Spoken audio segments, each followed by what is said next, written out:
Chapter 13. A few minutes later, Miss Spider had made the first bed.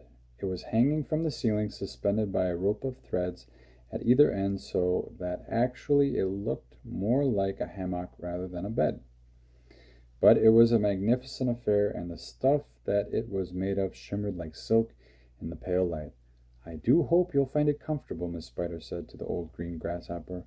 "I made it as soft and silky as I possibly could. I spun it with gossamer. That's a much better quality thread than the one I use for my own web." "Thank you very much, my dear lady," the old green grasshopper said, climbing into the hammock. "Ah, this is just what I needed. Good night, everybody. Good night."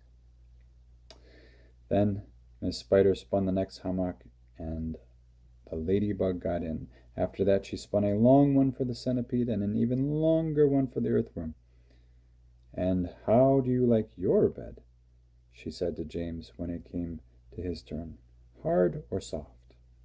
"I like it soft, thank you very much," James answered. "For goodness sake, stop staring around the room and get on with my boots." The centipede said, "You and I are never going to get any sleep at this rate.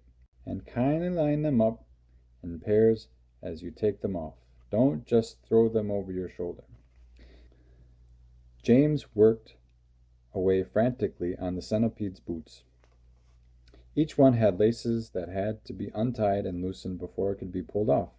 And to make matters worse, all the laces were tied up in the most terrible complicated knots that had to be unpicked with fingernails. It was just awful. It took about 2 hours, and by the time James had pulled off the last boot of all and had lined them up in a row on the floor, 21 pairs altogether, the centipede was fast asleep. "Wake up, centipede," whispered James, giving him a gentle dig in the stomach. "It's time for bed." "Thank you, my dear child," the centipede said, opening his eyes. Then he got down off the sofa and ambled across the room and crawled into his hammock. James got into his own hammock, and oh, how soft and comfortable it was compared with the hard bare boards that his aunts had always made him sleep upon at home. "Lights out," said the caterpillar drowsily. Nothing happened. "Turn out the light," he called, raising his voice. James glanced around the room, wondering which of the others he might be talking to, but they were all asleep. The old green grasshopper was snoring loudly through his nose. The ladybug was making whistling noises as she breathed, and the earthworm was coiled up like a spring at one end of his hammock, wheezing and blowing through his open mouth. As for Miss Spider, she had made a lovely web for herself across one corner of the room, and James could see her crouching right in the very center of it, murmuring softly in her dreams. "I said turn out the light," shouted the centipede angrily. "Are you talking to me?" asked James. "Of course I'm not talking to you, you ass," the centipede answered. "That crazy glowworm has gone to sleep with her light on." For the first time since entering the room, James glanced up at the ceiling, and there he saw a most extraordinary sight. Something that looked like a gigantic fly without wings. It was at least 3 feet long, was standing upside down upon its 6 legs in the middle of the ceiling. And the tail end of this creature seemed to be literally on fire. The brilliant greenish light was bright as the brightest electric bulb, was shining out of its tail and lighting up the whole room. "Is that a glowworm?"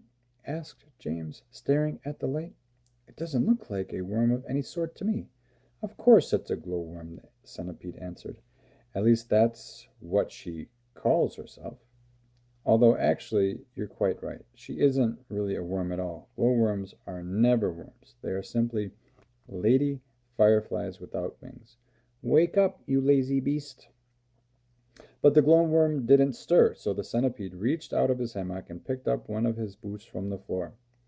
"Put out that wretched light," he shouted, hurling the boot up at the ceiling. The glowworm slowly opened one eye and stared at the centipede. "There's no need to be rude," she said coldly. "All good time. Come on, come on, come on, shouted the centipede, or I'll put it out for you. Oh, hello, James, the glowworm said, looking down and giving James a little wave and a smile. I didn't see you come in. Welcome, my dear boy, welcome, and good night.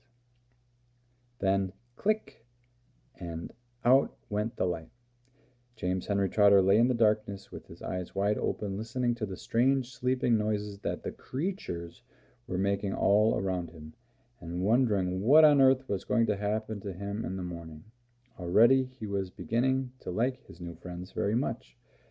They were not nearly as terrible as they looked. In fact, they weren't really terrible at all.